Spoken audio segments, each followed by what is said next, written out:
Bien, bonsoir à tous. Vous m'entendez bien? Voilà.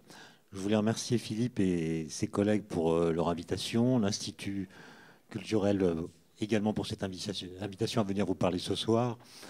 En fait, j'ai reçu, et mes collègues qui viennent de France aussi, un accueil mémorable ici à Casablanca. Je m'en souviendrai longtemps. À l'école centrale, les élèves qui sont là font preuve d'un enthousiasme et d'une forme d'énergie qui est assez nettement supérieure à celle que parfois on trouve dans la même école à Paris. Et donc j'étais très fatigué en arrivant hier soir ici, et ce soir, après une journée de travail à Centrale Casablanca, je suis en pleine forme. En fait, je ne sais pas ce qui s'est passé. Est-ce qu'on m'a donné des produits? Est-ce que c'est le climat? Je ne sais pas. En tout cas, ça va très bien. Et je suis absolument ravi d'être là. Hier, j'ai donné une conférence sur l'instant zéro, c'est-à-dire cette idée de Big Bang qu'on associe à l'origine de l'univers en cosmologie. C'est le même sujet que ce soir, mais je ne vais pas le traiter de la même façon parce qu'il y a des étudiants qui sont là et je pense qu'ils n'apprécieraient pas d'entendre deux fois le même propos. Et donc, je vais commencer ma conférence de ce soir par faire quelques remarques et réflexions sur la notion de loi physique, parce que ça me conduira à interroger cette question de l'origine de l'univers à partir de, de- de choses qui adviennent aujourd'hui en cosmologie. Voilà. Alors d'abord, remarquez qu'il y a des différences assez nettes entre l'idée de loi physique et l'idée de loi juridique. Les lois qui régissent une cité, une nation, un pays, etc., ont des statuts complètement différents. Par exemple, les lois juridiques, elles évoluent au cours du temps. On les adapte à l'état de la société, on les change quand on pense que certaines choses devraient être améliorées. Quand on a une certaine idée de la société, on peut écrire des lois qui vont aider la société à aller dans cette direction. S'il y a des choses qui semblent pathologiques ou malsaines, on crée des lois pour essayer de les interdire, etc. Donc le dispositif juridique d'un État est constamment en évolution, en adaptation, et c'est déjà une première distinction avec les lois physiques. Parce que les lois physiques, nous pensons qu'elles n'évoluent pas, c'est-à-dire qu'elles ne dépendent pas du temps. Ceux d'entre vous qui ont fait un petit peu de physique ont dû écrire des équations, équations de Newton ou d'autres, des équations assez élémentaires de la mécanique par exemple, dans lesquelles figure le paramètre petit t qui représente le temps. Et vous avez sans doute remarqué que dans ces équations, le paramètre petit t qui représente le temps ne dépend jamais de t. C'est-à-dire le temps tel qu'on le représente ne dépend jamais du temps. On met t dans l'équation sans préciser de quel instant on parle. Ça veut dire que dans ces équations, on suppose que leur vérité ne dépend pas de l'instant auquel on les applique. Si elles sont vraies aujourd'hui, elles seront vraies dans 10 000 ans et elles étaient vraies il y a 1 milliard d'années. Autrement dit, cette façon d'écrire le temps comme étant un paramètre qui n'évolue pas est une façon de dire que les lois physiques elles-mêmes n'évoluent pas. C'est une idée qui, je le vois à vos visages, a l'air de vous étonner. Et en même temps, je suis persuadé que c'est une idée que vous avez déjà en tête de façon plus ou moins consciente. Par exemple, si ce matin, vous avez appuyé sur un bouton, par exemple celui du four à micro-ondes qui est chez vous, le four s'est mis en marche. Si demain matin, vous appuyez à nouveau sur le bouton et cette fois, le four ne marche pas, qu'est-ce que vous allez dire? Vous allez dire que le four est tombé en panne. Alors qu'il y a une autre hypothèse qui ne vous vient pas à l'esprit, c'est que dans la nuit qui va venir, là, les équations de Maxwell, les équations de l'électromagnétisme, qui ont aidé des ingénieurs à dessiner votre four à micro-ondes il y a quelques années, ces équations peuvent avoir changé de sorte que demain, le dispositif conçu à partir d'elles ne fonctionne plus. Mais non, vous allez dire, il est tombé en panne. Ça veut dire qu'en disant il est tombé en panne, vous supposez que les lois physiques de demain seront les mêmes que celles d'aujourd'hui. Et en fait, ça, c'est une réflexion assez puissante qui a été théorisée par des physiciens, notamment une physicienne au début du XXe siècle qui s'appelle Émile Noether, qui a montré que le seul fait de supposer que les lois physiques ne changent pas au cours du temps a comme implication ce qu'on appelle la conservation de l'énergie. Alors c'est un théorème pas très difficile à démontrer, mais je ne vais pas le faire là ce soir. Je peux simplement vous montrer la réciproque, c'est-à-dire que si les lois physiques changeaient, au cours du temps, alors on pourrait créer de l'énergie à partir de rien. Ce qui simplifierait beaucoup de questions qui nous préoccupent aujourd'hui. Prenons l'exemple de la gravitation. La gravitation, c'est la force qui fait que nous tombons. Très bien. La chute des corps. Et puis la mécanique céleste, etc. Et même la cosmologie, on y viendra tout à l'heure. Imaginez que la force de gravitation varie au cours du temps. Vous savez qu'elle fait intervenir une constante, la constante de Newton, qu'on appelle grand G. Imaginez qu'on soit dans un univers dans lequel la constante de Newton n'est pas une constante, elle varie au cours du temps. Imaginez par exemple qu'elle varie de façon périodique, avec une période de 24 heures, donc elle oscille comme ça. Elle est maximale à midi, elle est minimale à minuit, puis remonte à sa valeur maximale le lendemain à midi, etc. Une sorte d'oscillation. Si tel était le cas, qu'est-ce que vous feriez de vos journées? Rien, sauf à minuit et à midi. Qu'est-ce que vous feriez à minuit? Eh bien, vous prendriez tous les objets massifs qui sont à votre portée et vous les monteriez au sommet d'un immeuble le plus haut possible. Ensuite, vous ne faites plus rien, vous vous reposez, vous allez à la piscine, etc. Et 12 heures plus tard, quand la gravité est devenue plus importante que lorsque vous avez monté les charges, vous laissez tout tomber. Du coup, l'énergie que les corps vont acquérir en tombant sera plus importante que l'énergie que vous avez dépensée pour les monter, puisque la gravité, au moment de la chute, est plus importante qu'au moment de la montée. Et donc, vous allez créer de l'énergie, et de sorte que l'énergie en question ne sera pas conservée. Et donc, vous voyez, si les constantes variaient au cours du temps, si les lois physiques variaient au cours du temps, on pourrait créer de l'énergie à partir de rien. Réciproquement, dès lors que les lois physiques sont constantes, on ne peut pas créer d'énergie à partir de rien. L'énergie se conserve. On ne peut que en prendre là où il y en a, et puis la transformer, changer sa forme. L'énergie mécanique peut devenir de l'énergie chimique, de l'énergie chimique peut devenir de l'énergie électrique, etc. Ou bien on peut la transporter depuis un système où elle est vers un autre système où elle n'est pas encore, mais on ne peut pas en créer à partir de rien. Et ce théorème a été démontré donc par une mathématicienne allemande qui s'appelait Emmy Noether en 1918. La conservation de l'énergie est une conséquence de l'invariance des lois physiques par translation du temps, pour dire les choses en termes plus techniques. Et c'est une loi absolument fondamentale de la physique.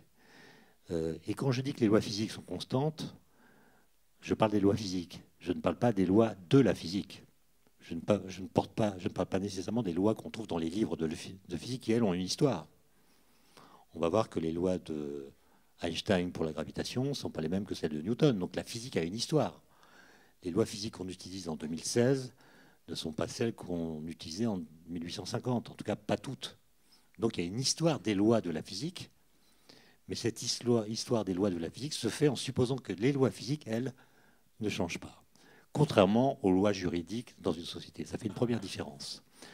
Il y a une deuxième différence qui est assez fondamentale, c'est que pour qu'une loi dans une société donnée fasse autorité, il faut que son énoncé soit assez proche de ce qu'on attend d'elle. Il faut que la société se reconnaisse dans cette loi ou considère que cette loi a la forme qu'on attend d'une loi de ce type-là. D'ailleurs, elles sont proposées, les lois, par des représentants du peuple, des gens qui sont élus au Parlement, qui rédigent des lois, et ils s'arrangent en général pour que ces lois correspondent peu ou prou, même si évidemment il y a des exceptions, à ce qu'attend la population. Une loi qui serait complètement absurde aux yeux de la population demanderait pour être appliquée une police très forte, et surtout très motivée. Donc on essaie de faire en sorte que la loi ne soit pas en contradiction avec l'état d'esprit de la société à laquelle cette loi est destinée. Bon. Alors qu'en physique, c'est exactement le contraire. C'est-à-dire que toutes les lois physiques, depuis Galilée, c'est-à-dire depuis ce qu'on appelle la physique moderne, sont des lois qui sont en contradiction avec ce que nous pensons de la nature a priori simplement en l'observant. La première loi physique moderne, la physique, c'est une vieille histoire. Il y a une physique d'Aristote, il y a une physique dans les pays arabes assez puissante, mais ce n'est pas la même physique que la physique moderne. Ce que j'appelle la physique moderne, c'est celle qui naît avec Galilée au XVIIe siècle, avec cette idée que les lois physiques, finalement, peuvent contredire ce que nous observons. On dit souvent que la physique, elle est là pour décrire les phénomènes qu'on observe. Bon. En fait, les lois physiques, quand on les prend au sérieux, disent des choses qui contredisent ce qu'on observe. Et je vais vous donner un premier exemple qui est d'ailleurs est dû à Galilée. Vous savez qu'on a remarqué depuis très très longtemps, Aristote l'avait remarqué, d'autres avant lui sans doute. En fait, je pense que tout le monde sur Terre, à toutes les époques, a su que lorsqu'on fait tomber un objet très lourd, il tombe plus vite qu'un objet moins lourd. Et donc on en déduit de l'observation quotidienne que la vitesse de chute d'un corps est d'autant plus élevée que la masse de ce corps est plus grande. C'est une observation empirique que tout le monde a faite. Aristote même pensait que les corps très légers, en fait, ils montent vers le haut, donc, parce que c'est un lieu qui, pour eux, est plus naturel que le bas. Enfin, il y a toutes sortes d'interprétations de ce phénomène, mais la chose intéressante, c'est que l'observation nous dit qu'un corps tombe d'autant plus vite que sa masse est plus élevée. Et cette loi a été enseignée pendant des siècles et des siècles sans que personne ne trouve jamais à y redire, tout simplement parce que cette loi est conforme à l'observation. Et donc elle ressemble à ce que l'observation nous conduit à penser de la chute des corps. Et Galilée, lui, il se dit, entendu, cette loi décrit ce que nous observons parfaitement, mais la question que je voudrais me poser n'est pas celle de savoir si elle est conforme aux observations. La question que je veux me poser est celle de savoir si cette loi est vraie ou non. Il ne pose pas la question de son adaptation au phénomène, comme on dirait en langage plus moderne. Il pose la question de savoir si cette loi est vraie. Et il va démontrer, par un argument logique, qui ne réclame aucune expérience. Vous savez, il n'est jamais monté au sommet de la tour de Pise, comme on le raconte, c'est une légende. Parce que s'il était monté au sommet de la tour de Pise, qui fait 54 mètres de haut et qui est penché, comme vous savez, en laissant tomber des objets de masse différentes, il aurait démontré par cette expérience ce que tout le monde savait, à savoir que les boules de pétanque touchent le sol avant les balles de tennis. Tout le monde a vu ça. Donc cette expérience, s'il l'avait faite, n'aurait fait qu'apporter une confirmation supplémentaire à la loi d'Aristote, qui était déjà connue de tout le monde. Donc il n'a jamais fait l'expérience. En revanche, il a réfléchi. Il a montré, par un texte assez sublime qui date de 1607, que si la loi d'Aristote était vraie, elle aboutirait à des contradictions. Il invente ce qu'on appelle aujourd'hui une expérience de pensée. Une expérience de pensée, ce n'est pas une expérience intellectuelle. C'est on imagine qu'une théorie est vraie, on imagine ensuite, enfin on suppose que la théorie est vraie, et on imagine des situations qu'on ne peut pas réaliser facilement expérimentalement, mais on regarde ce que la théorie qu'on suppose vraie impliquerait pour ces situations qu'on peut imaginer mais pas réaliser. Et donc la situation qu'il imagine, donc l'expérience de pensée qu'il formule, c'est de prendre une grosse pierre et une petite pierre. L'une est plus lourde que l'autre. Et si Aristote a raison, et je suppose qu'il a raison, si je les laisse tomber en même temps, la plus grosse va toucher le sol avant la plus petite. Très bien. Là où commence l'expérience de pensée, c'est je prends le même système, les deux pierres, et je les relie par une corde. Donc, je fabrique ainsi un système qui est plus lourd que la plus grosse pierre. Que dit Aristote dans ce cas-là? Puisque c'est plus lourd que la plus grosse pierre, si je laisse tomber l'ensemble, il va tomber plus vite que la grosse pierre. Ah oui, mais en même temps, pendant la chute, la petite pierre qui tombe moins vite va tendre la corde. Et donc, ça va faire parachute.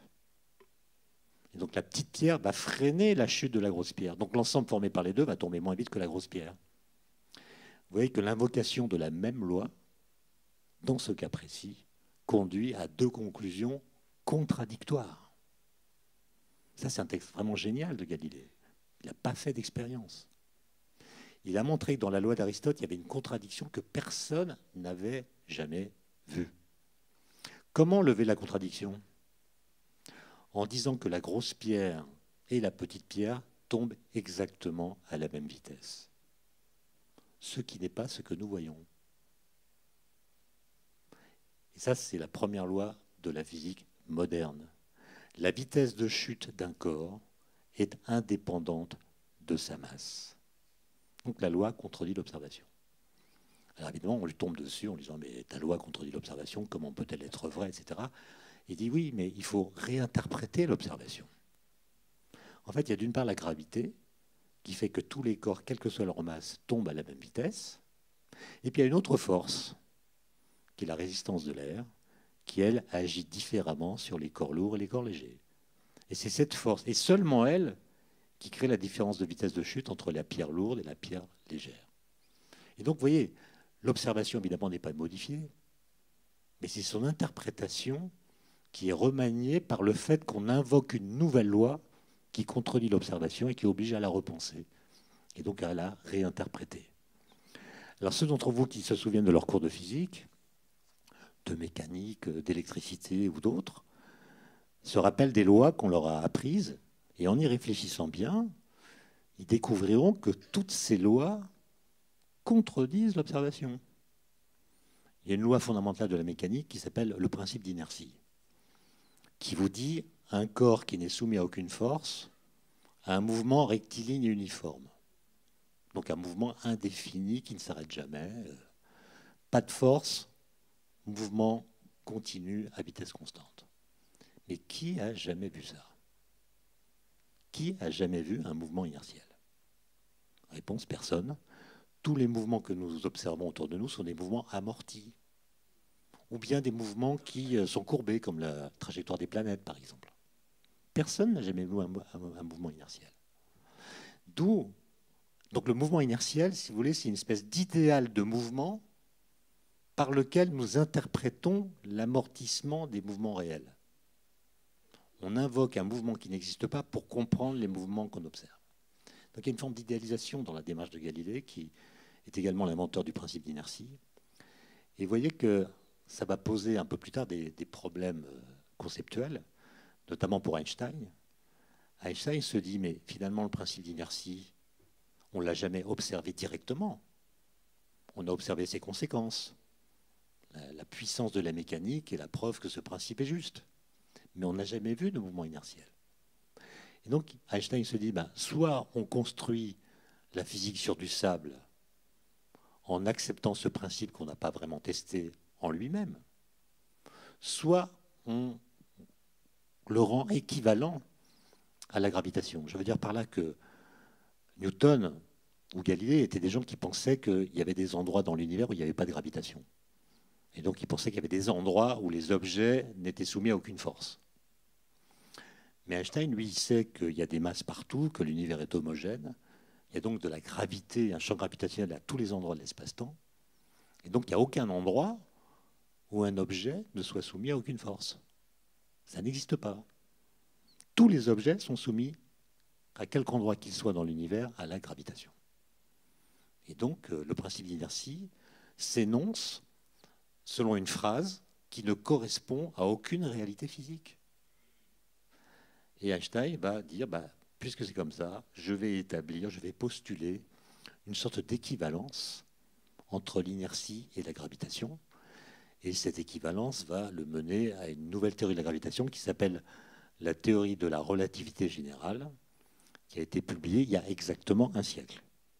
En janvier 1916, Einstein publie le 4e article de cette théorie. Les premiers ont été publiés en novembre et décembre 1915. À Berlin, il fait d'abord des exposés devant l'Académie des sciences, puis publie des articles qui, mis ensemble, constituent cette nouvelle théorie de la gravitation dont on fête donc le premier centenaire. Et donc, vous voyez que la physique moderne, c'est une physique qui oblige à penser des phénomènes ou des lois qui nous choquent, qui choquent le sens commun, qui nous paraissent absurdes, surprenantes, mystérieuses, parce qu'elles ne sont pas directement observables. Vous savez qu'au XXe siècle, il y a eu d'autres révolutions en physique. J'ai parlé de la relativité générale, mais il y a eu une autre révolution qui concerne les particules, les atomes, les objets très petits, qu'on appelle la physique quantique. La physique quantique, elle vous oblige à admettre des choses absolument incroyables. Et donc, si vous vous fiez simplement à votre bon sens ou au sens commun, vous direz, elle est tellement absurde qu'elle est nécessairement fausse. D'ailleurs, Einstein lui-même, qui était pourtant un esprit assez révolutionnaire, s'est opposé à la physique quantique, non pas en disant qu'elle était fausse, mais en disant qu'il lui manquait des ingrédients sans lesquels elle paraissait absurde. Et donc, vous voyez, nos esprits, ils sont disposés à accepter certaines choses, à en refuser d'autres, mais faire de la science, faire de la physique, c'est parfois accepter de penser contre son cerveau, c'est-à-dire accepter d'admettre des choses qui sont choquantes, a priori en tout cas, pour notre esprit. Je vais prendre un exemple pour vous montrer à quel point la physique quantique, ça peut être bizarre. Imaginez que vous êtes dans la rue et vous voyez un monsieur qui apparaît au coin, et vous ne le voyez pas complètement, vous voyez d'abord son pied et sa chaussette. A priori, on ne sait pas à l'avance prédire quelle sera la couleur des chaussettes de quelqu'un.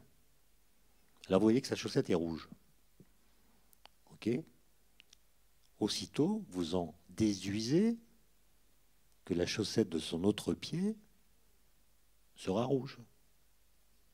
Une sorte de corrélation entre la chaussette du pied gauche et la chaussette du pied droit. D'où vient cette corrélation? Elle vient du fait que nos habitudes culturelles, depuis très longtemps, nous poussent à mettre le matin des chaussettes de la même paire, de même couleur. La chaussette, c'est un objet fascinant, hein. C'est un des rares objets dont la valeur, le coût, dépend de l'existence de l'autre. Hein, une chaussette célibataire, ça vaut rien, quoi.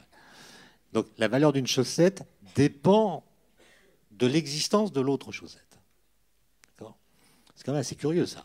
Parce qu'on pourrait penser que la valeur d'une chaussette, c'est la moitié de la valeur d'une paire de chaussettes.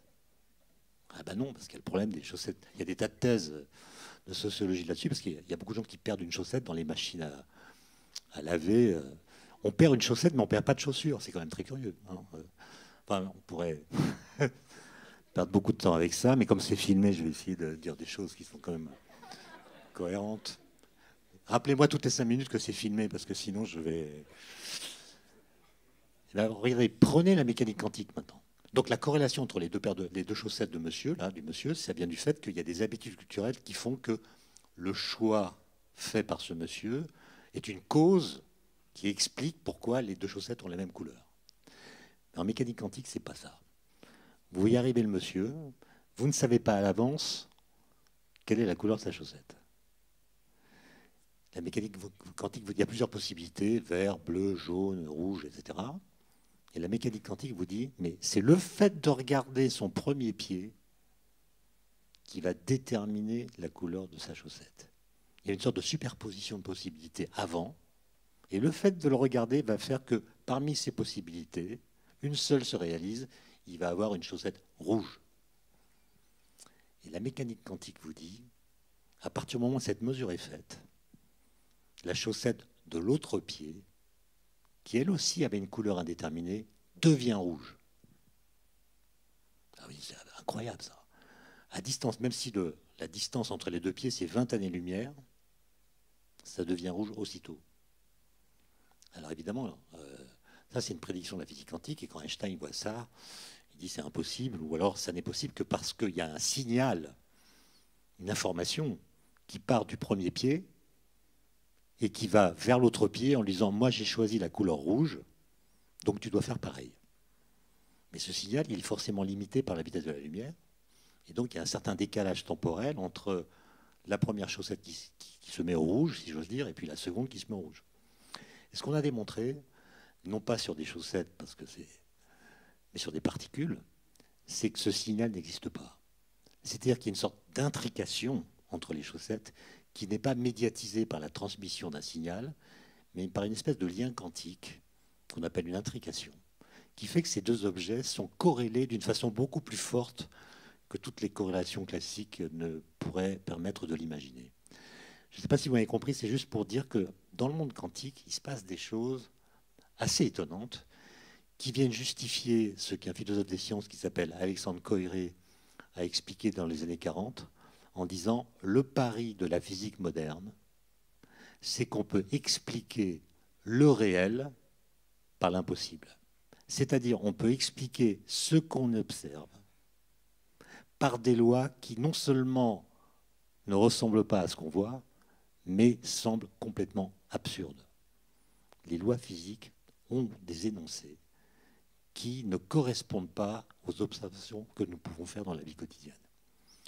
Ça n'empêche pas qu'elles soient les bonnes. Et il y a un anagramme d'ailleurs que j'aime beaucoup, l'anagramme de la chute des corps. Anagramme, on prend les mêmes lettres, on change leur position. L'anagramme de la chute des corps, c'est hors du spectacle. Hors du spectacle. La loi de la chute des corps est hors du spectacle de la chute des corps. Sauf évidemment quand on fait le vide. Quand on fait le vide, là, on voit effectivement que tous les corps tombent à la même vitesse. D'ailleurs, les astronautes américains de la mission Apollo 17 sur la Lune avaient un vaisseau qui s'appelait le Faucon. Et ils étaient en direct à la télévision. Enfin, en direct, non. Il fallait un certain temps pour que le signal qu'ils émettaient nous parvienne. Mais à la télévision, l'un d'entre eux a sorti de sa poche gauche une plume de faucon et de sa poche droite une bille de plomb. Et il a dit, voilà, nous sommes ici sur la Lune, grâce à Galilée, qui a compris des choses importantes à propos de la gravitation, qui ont été formalisées un peu plus par Newton ensuite. Et il a lâché en même temps la plume de faucon et la bille de plomb. Et tout le monde a vu les deux se poser sur le sol, beaucoup plus lentement que sur Terre, évidemment, puisqu'il y a moins de gravité sur la Lune que sur la Terre. Elles se sont posées exactement au même moment sur le sol. Donc on sait aujourd'hui réaliser, soit en faisant le vide sur Terre, soit en allant sur la Lune, des conditions expérimentales où la loi de Galilée apparaît telle qu'elle.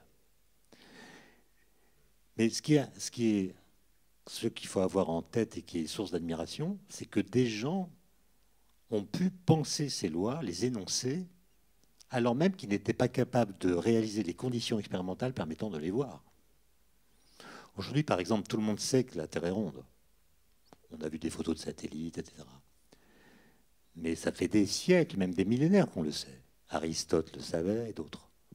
La question, c'est comment est-ce qu'on a su que la Terre était ronde alors qu'on ne pouvait pas voir qu'elle était ronde? Et ça, c'est là que le raisonnement accouplé évidemment à l'observation permet d'avancer. Pardon. Aristote remarque dans les éclipses de lune que la forme de l'ombre est toujours circulaire. Il se pose la question, quelle est la géométrie volumique dont l'ombre est toujours circulaire? C'est la sphère. Et donc à partir du moment où on ne voit que des croissants à la surface de la Lune qui marquent l'ombre de la Terre, on doit supposer que la Terre qui produit cette ombre est sphérique. Oui, il y a quand même du raisonnement, ce n'est pas une observation directe, il y a une sorte d'interprétation. Et je pense que ces choses-là doivent être connues parce que mes étudiants, par exemple, sont des gens qui ont énormément de connaissances scientifiques. Mais ils n'ont pas une très bonne connaissance de leurs connaissances. Je veux dire par là qu'ils savent que la Terre est ronde, ils savent qu'elle tourne autour du Soleil, ils savent que l'univers est en expansion, etc. Mais ils ne savent pas comment on l'a su. Or, si on ne sait pas comment une connaissance est devenue une connaissance, on répète la chose parce qu'on l'a entendu dire, par exemple. Ça veut dire qu'on répète, on traite cette connaissance comme s'il était une croyance. La différence entre une connaissance et une croyance, c'est que la connaissance résulte d'une observation, d'un raisonnement, d'une théorisation, d'une épreuve qui permet de lui donner une validité que chacun peut prendre à son compte. Et donc, si vous posez des questions comme comment est-ce qu'on a su que la Terre tournait autour du Soleil, vous allez voir que c'est un sujet drôlement compliqué. Drôlement compliqué. D'autant plus que dire que la Terre tourne autour du Soleil, c'est une phrase pas très satisfaisante, parce qu'elle sous-entend que le Soleil serait fixe. Or, le Soleil il tourne autour du centre de la galaxie, donc tout tourne d'une certaine façon. Et dire qu'un objet tourne autour d'un autre, ça suppose que l'objet autour duquel cet objet tourne est central. Ah non, le Soleil il bouge. Donc, vous voyez, même nos énoncés les plus triviaux méritent d'être réinterrogés. Et c'est ça qui est intéressant dans le mouvement des idées, si vous préférez. Donc, avant de parler de cosmologie, juste une chose qui va d'ailleurs avoir des retombées sur ce que je vais dire en cosmologie, c'est-à-dire sur la science de l'univers. Il y a des cas où des lois s'appliquant à la même situation sont en contradiction les unes avec les autres. Et donc la question, c'est qu'est-ce qu'on fait? Comment est-ce qu'on tranche? Je vous donne un exemple trivial. Il y a une première loi empirique, pour le coup, c'est que quand vous laissez tomber un chat d'une hauteur quelconque, presque, il retombe sur ses pattes. Il y a une autre loi qui dit que lorsqu'un emmerdement peut se produire, la probabilité qu'il se produise est égale à 1. Hein, c'est-à-dire que quand vous mettez du beurre sur une tartine, si vous la laissez tomber, elle va tomber du côté beurré. Donc ces deux lois, celle du chat et celle de la tartine, sont également vraies, conformes à l'observation. Question, qu'est-ce qui se passe si je colle une tartine beurrée sur le dos d'un chat? Voilà. Vous rigolez, mais c'est un problème très sérieux qu'on appelle le paradoxe du chat beurré. Qu'est-ce qui va se passer? Est-ce que le chat va rester en lévitation pour ne pas prendre parti? Est-ce que c'est lui qui va l'emporter? Est-ce que c'est la tartine qui va imposer sa loi? Enfin, regardez sur Internet, allez sur YouTube et tapez paradoxe du chat beurré. Vous allez voir des choses étonnantes. Des gens qui font des expériences, etc. Il y a même une publicité pour la bière qui s'appuie sur ce paradoxe du chat beurré. Donc c'est juste pour montrer que quand, pour une situation donnée, deux lois également vraies dans leur champ sont contradictoires, on ne sait pas ce qui va se passer. Et vous allez voir que ce paradoxe du chat beurré est l'analogue d'un paradoxe, d'un problème qui se pose à propos de l'origine de l'univers. Alors maintenant, j'en viens quand même à cette question de l'origine de l'univers, qui commence en fait à se poser dans la première moitié du XXe siècle, justement après qu'Einstein a publié sa théorie de la relativité générale. Alors, c'est une histoire que j'ai racontée hier, je ne vais pas aller trop dans les détails, simplement rappeler un moment essentiel. En 1907, quand Einstein est à Berne, vous savez, il est ingénieur à l'Office des brevets, on est 2 ans après l'année miraculeuse, 1905, où il a écrit 5 papiers absolument géniaux sur la lumière, sur l'atome, le mouvement brownien, sur la relativité restreinte. C'est là aussi qu'il publie la formule E égale mc2, qui est une conséquence de la théorie de la relativité. Il a vraiment une année extraordinaire. En 6 mois, il publie 5 papiers qui font la révolution, chacun dans leur domaine. Bon.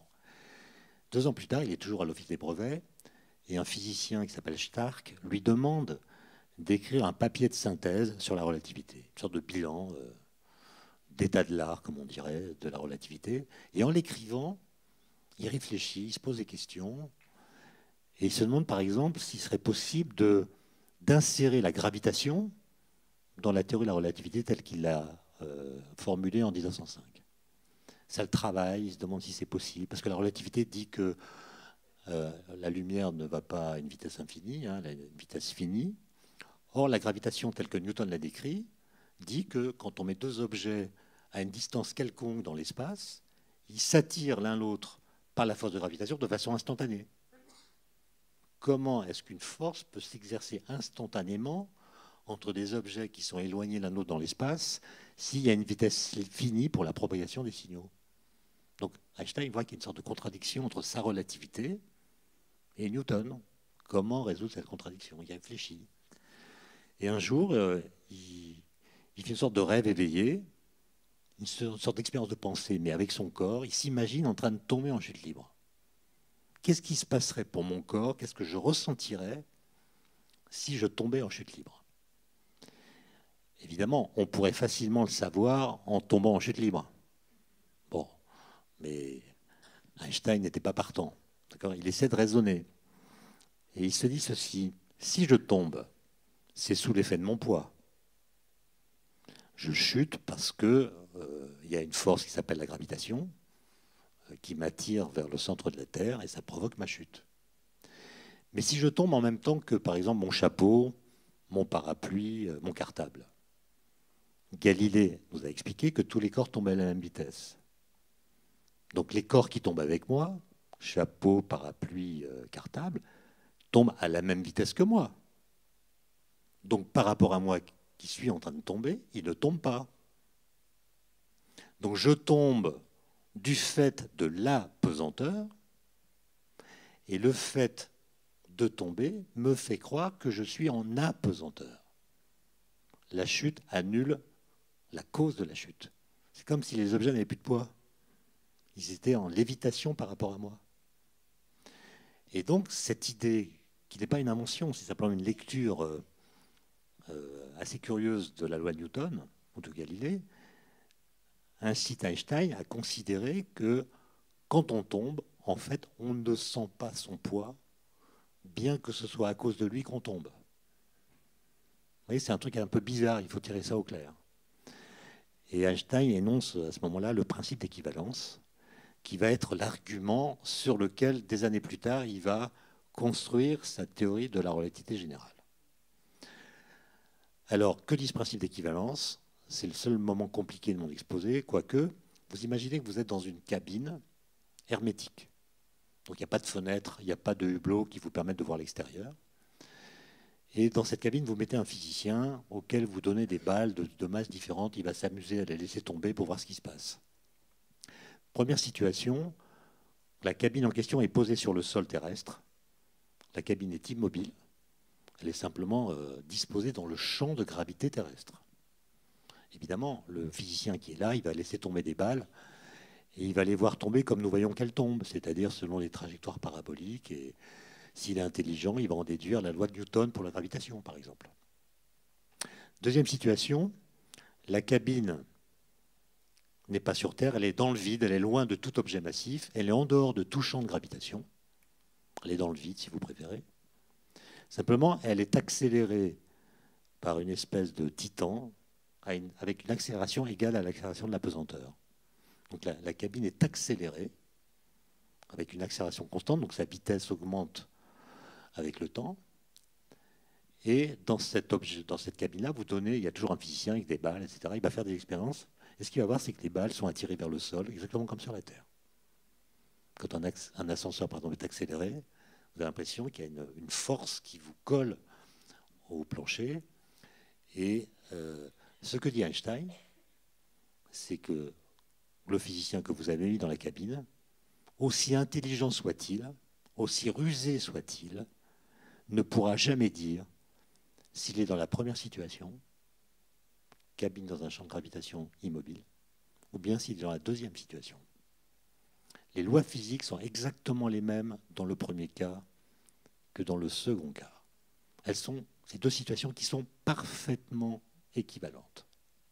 Ça veut dire qu'une accélération peut mimer la gravitation. C'est ça le principe d'équivalence. Accélération et gravitation sont des choses équivalentes. Et à partir de cette idée, il va proposer mathématiquement cette fois, et non plus par des expériences de pensée, une nouvelle théorie de la gravitation, assez compliquée, hein, c'est des calculs qui s'appuient sur ce qu'on appelle du calcul tensoriel, donc c'est assez compliqué. Mais l'idée fondamentale, c'est celle que j'ai dite, et elle est finalement assez simple. Et elle va conduire à une révolution dans la façon de penser la gravitation. Nous, on apprend à l'école que la gravitation s'exerce entre les objets dans l'espace, c'est une force qui attire les objets massifs les uns vers les autres. Et ce que dit Einstein en 1915, c'est que en fait, ce n'est pas une force, c'est une déformation de l'espace-temps. C'est-à-dire que l'espace-temps est courbé par les objets qu'il contient. Et un objet massif dans cet espace-temps va suivre un mouvement inertiel, c'est-à-dire il ne va pas subir de force, la gravitation n'est plus une force, donc les objets se déplacent en ligne droite, sauf que les lignes droites ne sont pas droites puisque l'espace-temps est courbé. Donc on les voit avoir des trajectoires curvilignes, mais ces trajectoires curvilignes ne viennent pas du fait qu'une force s'exerce sur eux et modifie leur trajectoire. Ces traces curvilignes viennent du fait que c'est l'espace-temps dans lequel les objets circulent qui est courbé. D'accord ? Donc la gravitation, elle s'imprime dans la géométrie de l'espace-temps au lieu d'être une force qui s'exerce dans l'espace. Et ça, c'est une révolution complète. Et l'autre aspect de cette révolution, c'est que la gravitation, telle que décrite par Einstein, permet de considérer l'univers comme un objet physique. Avant, l'univers, c'était une espèce d'enveloppe qui contenait tous les objets connus, les objets physiques connus. C'était un concept qui était ardemment critiqué par les philosophes, qui disaient c'est vague. Comment est-ce qu'on pourrait connaître un objet à l'intérieur duquel on est? Pour connaître un objet, il faut être à l'extérieur. Comment est-ce qu'on pourrait être à l'extérieur de l'univers? Ça n'a pas de sens. Donc il y a eu des critiques assez sévères, et parfois justifiées, en tout cas intelligentes, essayant de démontrer que l'univers n'était pas un objet qu'on pouvait penser. Et la théorie d'Einstein permet au contraire de le considérer comme un objet physique, c'est-à-dire comme un objet grand, en effet, mais qui a des propriétés globales qui lui appartiennent en propre et qui ne sont pas déductibles des propriétés des objets qu'il contient. Par exemple, l'univers a une courbure généralisée qu'on peut mesurer. Peut-être que vous avez entendu parler du satellite Planck qui a mesuré ce qu'on appelle le fond diffus cosmologique. Cette mesure a conduit à une estimation de la valeur de la courbure généralisée de l'espace-temps. Elle est nulle d'ailleurs. C'est-à-dire qu'à grande échelle, je vais vous dire que la gravitation courbe l'espace-temps, mais en fait à grande échelle, l'espace est plat. C'est-à-dire que si vous prenez 3 galaxies quelconques, ça fait un triangle, et quand vous mesurez la somme des angles de ce triangle, vous trouvez 180 degrés. Comme dans une géométrie euclidienne habituelle. Alors que dans une géométrie courbée, si à la surface d'une orange vous tracez 3 points, ça fait un triangle, une espèce de triangle courbé. Si vous mesurez la somme des angles sur l'orange, vous ne trouverez pas 180 degrés à cause de la courbure. Mais quand on fait la mesure avec des galaxies, on trouve 180 degrés. Ce qui veut dire que l'espace est plat, alors qu'il pourrait être courbé positivement ou négativement. Et donc il y a une question, c'est pourquoi il est plat. Et il n'y a pas très longtemps, des astrophysiciens se sont posé la question et ils ont répondu de la façon suivante. Il est plat, il apparaît plat parce que nous n'en voyons qu'un petit bout. C'est un peu comme quand vous êtes à la surface d'un ballon. Quand vous êtes à la surface d'un ballon, ou même à la surface de la Terre, si vous êtes myope, par exemple, vous ne voyez pas l'horizon, vous avez l'impression qu'autour de vous, c'est plat, quoi. En fait, c'est plat, ça vous apparaît plat parce que vous ne voyez qu'une petite partie de la surface du ballon. Les gens se sont dit, peut-être c'est pareil pour l'univers. Il nous apparaît plat parce que l'univers observable n'est qu'une toute petite partie de l'univers réel qui, lui, peut avoir une courbure quelconque. Et ils ont inventé, pour expliquer cette platitude de l'univers, un scénario qui s'appelle l'inflation cosmique, avec l'idée que dans l'univers primordial, la taille de l'univers a augmenté d'un facteur énorme pendant un temps très court, et que cette extension, cette dilatation, cette inflation cosmique primordiale a permis à l'univers d'avoir très rapidement la moitié de la taille actuelle. Quand je parle de l'univers là, je parle de l'univers observable, pas de l'univers réel qui peut être beaucoup plus grand que l'univers observable.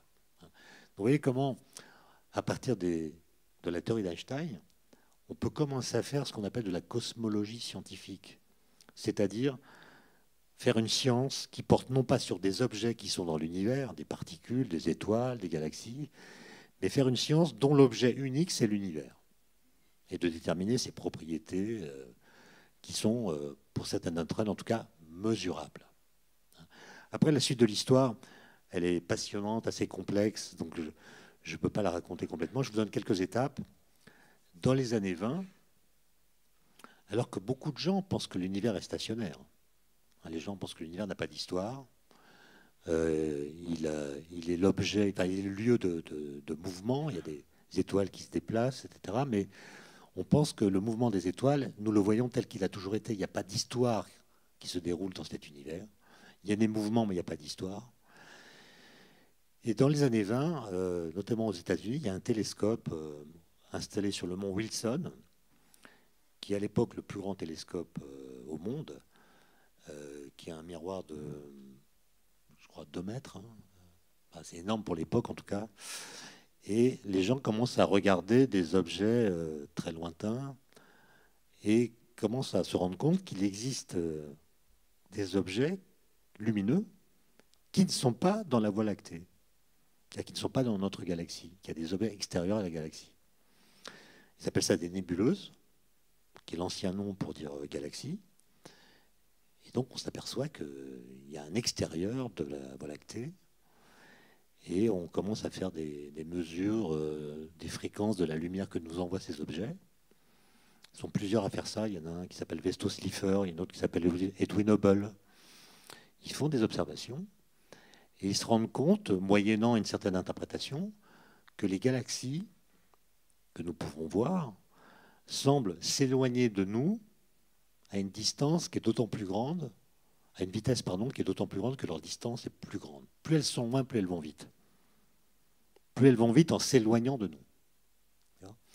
Et évidemment, ils interprètent cela en disant qu'il s'agit d'une fuite des galaxies, que les galaxies s'échappent loin de nous dans l'espace.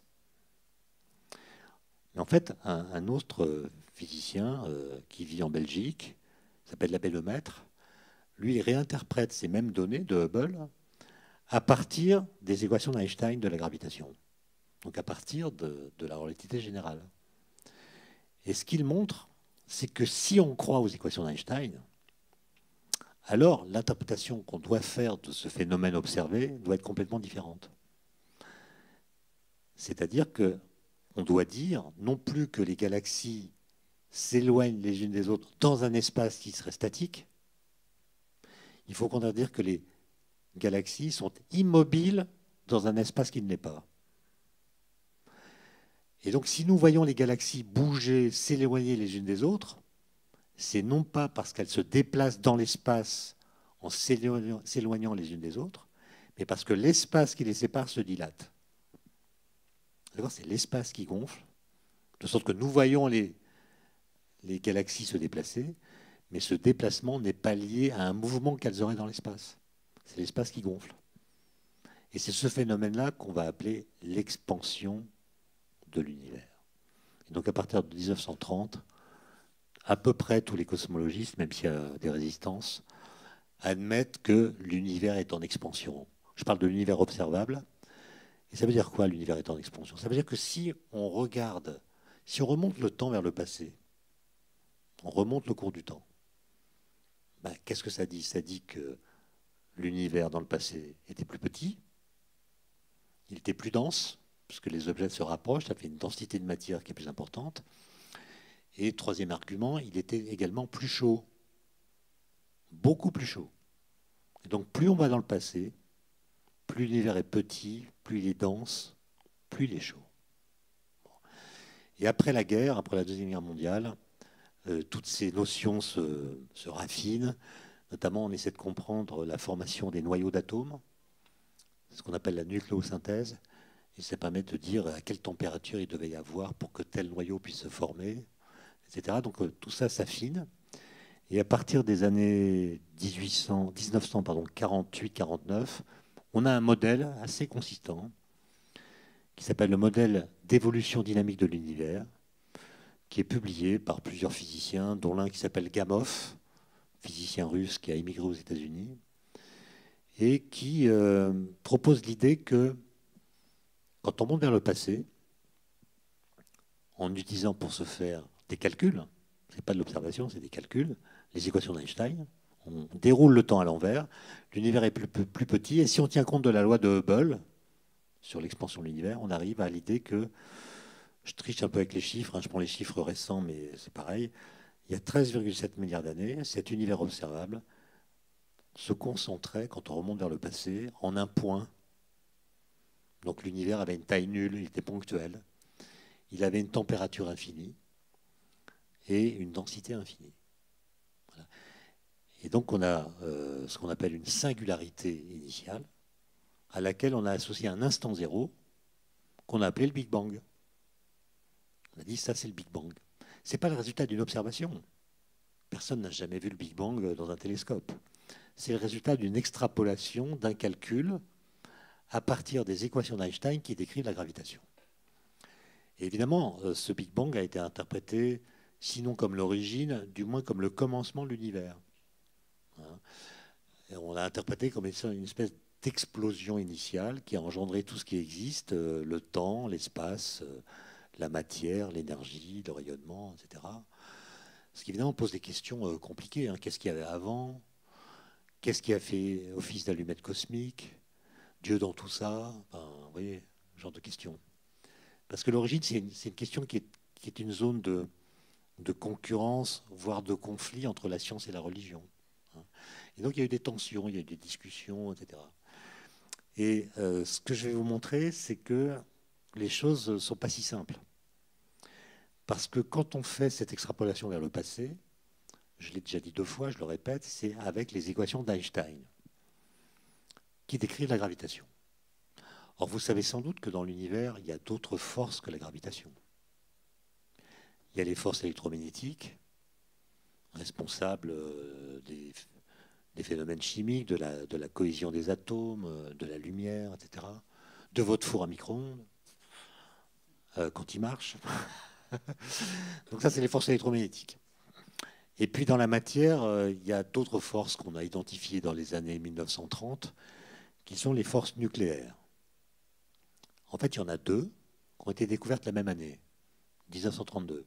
Il y en a une qu'on appelle l'interaction nucléaire faible. Elle est responsable, par exemple, de la radioactivité bêta. La radioactivité bêta, c'est le processus par lequel un neutron peut se transformer en proton en émettant un électron et puis d'autres particules qu'on appelle un neutrino. Voilà, c'est un phénomène qui est bien connu, radioactivité bêta. Et la force qui est responsable de ce processus, c'est l'interaction nucléaire faible. Et puis il y en a une autre qu'on appelle l'interaction nucléaire forte, qui elle est responsable de la cohésion des noyaux d'atomes. Dans les noyaux d'atomes, il y a des protons et des neutrons qui sont collés les uns aux autres par des forces très intenses, qui sont ces forces nucléaires fortes. Et puis depuis les années 70, on a compris cette force autrement. Ce n'est plus une force entre protons et neutrons, c'est une force qui agit sur les constituants des protons et des neutrons, qu'on appelle les quarks. Voilà, donc dans les protons et les neutrons, il y a des quarks qui sont liés par cette interaction forte. Et donc au total, dans l'univers, pour autant qu'on le sache, il y a 4 forces fondamentales différentes qui agissent. D'accord ? Or, la relativité d'Einstein ne décrit que la gravitation. Donc quand vous remontez dans le passé, à partir des équations d'Einstein, vous décrivez correctement l'univers observable tant qu'il est dominé par la gravitation. Et la gravitation, c'est une force qui domine à grande échelle. C'est assez étonnant, vous devriez vous poser la question, la gravitation, c'est la première force qu'on ait découverte, Newton. Mais la gravitation, c'est une force ridiculement faible. Donc comment se fait-il qu'on ait découvert en premier la force la plus faible? Et quand je dis faible, il s'en faut de beaucoup. Hein. Vous connaissez l'atome d'hydrogène. L'atome d'hydrogène, c'est un proton et un électron. Alors à l'école, on nous apprend que la force par laquelle l'électron est attiré vers le proton, c'est la force électrique. Très bien. Force électrique qui fait que l'électron tourne autour du proton et ça donne l'atome d'hydrogène qui en fait est décrit par la physique quantique. J'y reviendrai tout à l'heure. Mais pourquoi on ne nous parle jamais de la gravitation? Parce que l'électron, il a une masse. Le proton, il a une masse. Bon, la gravitation, elle est toujours attractive. Donc ça veut dire que l'électron, il est attiré par le proton, aussi par la gravitation. Et pourquoi on ne nous le dit jamais? Ben, tout simplement parce que la force de gravitation, dans ce cas-là, elle est tellement plus faible que la force électrique qu'on peut faire comme si elle n'existait pas. Elle existe, mais on peut faire comme si elle n'existait pas. Mais elle existe. Moi, on ne m'a jamais dit qu'elle existait quand j'étais élève. Hein. Mais elle existe. En fait, quand vous faites le calcul, je parle aux étudiants de Centrale Casablanca qui sont là, faites le calcul, vous verrez que la force de gravitation dans ce cas-là, elle est 10 puissance 42 fois plus faible que la force électrique. Donc on a quand même raison de la négliger. Et donc la gravitation, c'est une force extrêmement faible. Et on peut s'étonner qu'elle domine à notre échelle. Je vous rappelle que si ce soir vous êtes assis sur vos chaises, c'est grâce à un mélange subtil de politesse et de gravitation. En fait, ce qu'il faut comprendre, c'est que chacun des atomes de votre corps est attiré par chacun des atomes de votre voisin, de vos voisins, mais surtout attiré par chacun des atomes de la Terre. Comme il y a beaucoup plus d'atomes dans la Terre que dans votre voisin, ben c'est plutôt vers le centre de la Terre que la gravitation vous tire. Alors que si vous étiez dans l'espace vide, ben vous seriez attiré par votre voisin. Et donc, le poids, qui est la résultante de toute cette petite force, le poids, ce qu'on appelle le poids, c'est la résultante de toutes les forces de gravitation entre chacun de vos atomes dans votre corps et chacun des atomes de la Terre. Donc vous imaginez que pour qu'une résultante fasse une force aussi faible, il faut que chacune des petites forces entre deux atomes soit très faible. Et la gravitation domine à grande échelle parce qu'elle est toujours attractive. Donc c'est une force qui est cumulative. Donc quand l'univers est grand, on a raison de dire qu'il est dominé par la gravitation, et on peut oublier les autres forces qui sont des forces à courte portée.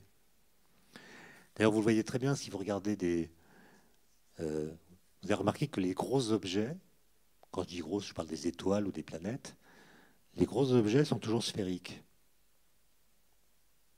Les gros objets sont toujours sphériques. Eh ben, c'est ce que je viens de dire, ils sont dominés par la gravitation. Et d'ailleurs, on peut démontrer que plus un objet est petit, je parle d'un objet céleste, plus il peut tolérer des montagnes très élevées.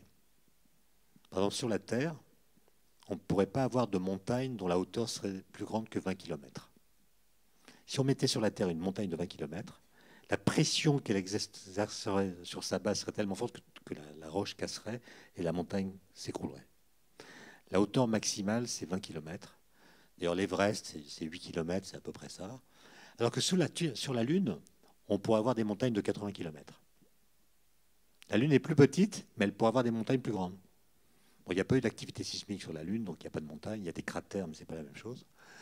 Et vous voyez bien qu'un astéroïde, par exemple, c'est un objet sphérique qui a des montagnes aussi grosses que lui. Donc en fait, il est déformé. C'est-à-dire que c'est un objet qui est un peu dominé par la gravitation, mais pas complètement. Et si on le faisait grossir, eh bien, il deviendrait peu à peu sphérique. Donc la gravitation est très faible, mais elle est dominante à grande échelle parce qu'elle est toujours attractive et cumulative. Donc tant que l'univers est grand, on a le droit de dire que sa topologie, sa forme, sa géométrie sont déterminées par la gravitation. Mais quand je remonte dans le passé, je vous l'ai dit, l'univers est de plus en plus petit, la température est de plus en plus grande, donc l'énergie des particules est de plus en plus forte.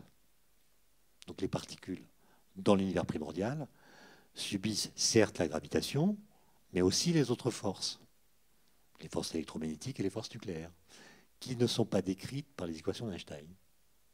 Donc quand vous décrivez par les lois de la gravitation l'univers primordial, vous faites des calculs qui sont justes mathématiquement, mais qui ne décrivent pas physiquement les processus que connaissent les particules élémentaires.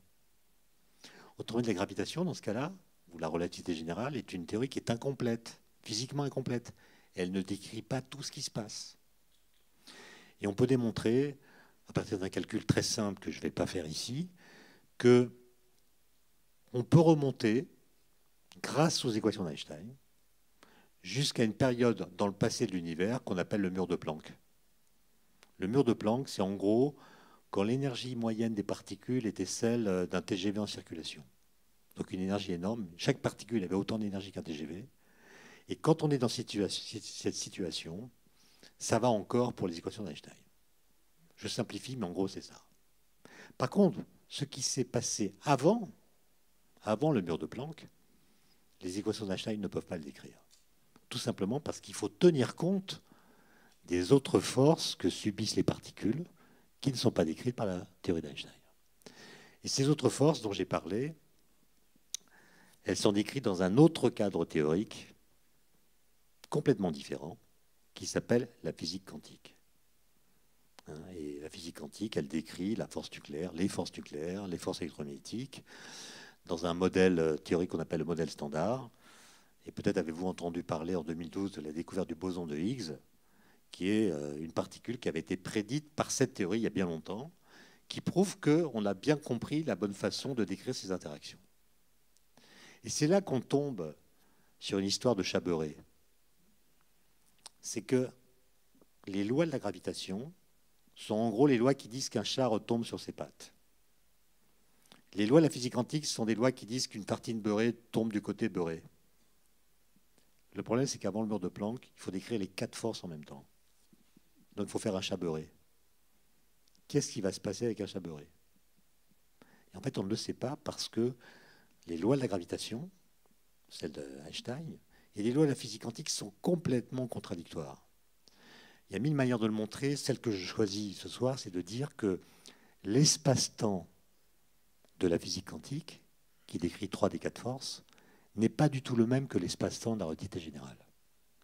L'espace-temps de la relativité générale, je l'ai dit, il est souple, il se déforme quand les objets bougent en son sein, il est lui-même un objet physique, et il se déforme au gré de la dynamique des choses qui circulent dans l'espace-temps. C'est une sorte je sais pas, de gélatine, si vous préférez. Alors que l'espace-temps de la mécanique quantique, c'est un truc qui est complètement rigide, c'est une espèce d'arène fixe, statique, qui n'a pas du tout le même statut que l'espace-temps de la relativité générale, par exemple par le fait que quoi qu'il se passe dans cet espace-temps, ça ne le modifie pas. C'est un espace-temps qui est insensible à tout ce qui se passe en son sein, à la différence de l'autre. Et donc, on est dans une situation avant le mur de Planck, où on ne sait pas écrire des lois physiques qui pourraient décrire en même temps, dans un espace-temps commun, la gravitation, les forces nucléaires et la force électromagnétique. Et donc, la vérité, c'est qu'on n'est pas capable de raconter ce qui s'est passé dans l'univers primo-primordial, c'est-à-dire l'univers d'avant le mur de Planck. On ne sait même pas s'il y a eu un instant zéro. Et d'ailleurs, c'est ce que j'expliquais hier à la conférence de Centrale, c'est que quand on essaie de faire ce mariage entre la physique quantique et la théorie d'Einstein, il y a des pistes. Il y a la théorie des supercordes, pour ceux qui connaissent, il y a d'autres concepts qui sont étudiés. Évidemment, c'est des modèles dont on ne sait pas s'ils sont vrais ou pas, parce qu'on n'a pas les moyens de les tester, mais à chaque fois qu'on les applique à la description des premières phases de l'univers, on s'aperçoit que les modèles de Big Bang tels qu'on les énonçait dans les années 50 disparaissent. C'est-à-dire il n'y a plus de singularité, il n'y a plus un truc qu'on peut appeler l'origine. L'origine peut par exemple se transformer en une transition de phase. On passe d'un univers d'avant qui se contracte, et avant d'atteindre une taille nulle, il rebondit sur lui-même et devient l'univers en expansion que nous connaissons. Autrement dit, ce qui se passe avec la cosmologie contemporaine, c'est que notre façon de comprendre le Big Bang change. On n'est même plus sûr que l'univers a une origine. En tout cas, ce qu'on croyait être l'origine, le Big Bang des années 50, nous savons aujourd'hui que ça n'était pas l'origine. Et du coup, ça ouvre tout un champ de questions. Par exemple, est-ce que nous sommes certains que l'univers a été précédé par du néant? Dire que l'univers a été précédé par du néant, c'est dire qu'il a une origine. Parce que si je dis que l'univers a toujours été quelque chose, ou si je dis même simplement qu'il y a toujours eu quelque chose, vous voyez que je tombe sur une phrase assez bizarre, parce que s'il y a toujours eu quelque chose, comment est-ce que je peux dire que l'univers a une origine? Par exemple, toutes les phrases qu'on entend assez souvent, disant l'origine de l'univers c'est ceci ou c'est cela, émanant de la bouche de physiciens par exemple, qui vous disent l'origine de l'univers c'est le vide quantique, ou bien c'est un trou noir, ou bien c'est autre chose. Vous voyez que c'est des phrases qui sont un peu contradictoires. Parce que ou bien cette chose qu'on met en amont de toutes les autres a toujours été là, et ça signifie que l'univers n'a pas d'origine, ou bien cette chose n'a pas toujours été là, et ça signifie qu'elle est l'effet d'une cause qui l'a précédée, auquel cas ce n'est pas l'origine. Donc à chaque fois que vous dites l'origine de l'univers c'est ceci ou cela, vous dites une phrase qui contredit l'idée que l'univers a une origine. Vous voyez que c'est quand même des choses assez bizarres. Et donc, moi, je pense que, ce sera ma conclusion, qu'en matière d'origine de l'univers, il faut s'ouvrir l'esprit. Il faut faire preuve d'ouverture d'esprit. C'est-à-dire, c'est une sorte de mystère que personne n'a vraiment élucidé. C'est peut-être simplement un problème qu'on résoudra un jour, mais il se peut aussi que ce soit un problème qu'on ne résolve jamais, auquel cas ça sera un mystère parce qu'il nous fait buter sur des questions qui sont trop difficiles pour nous, qui sont peut-être des faux problèmes, on ne sait pas. Mais la bonne nouvelle, c'est qu'on peut s'ouvrir l'esprit sans se fracturer le crâne. Voilà, je vous remercie pour votre attention.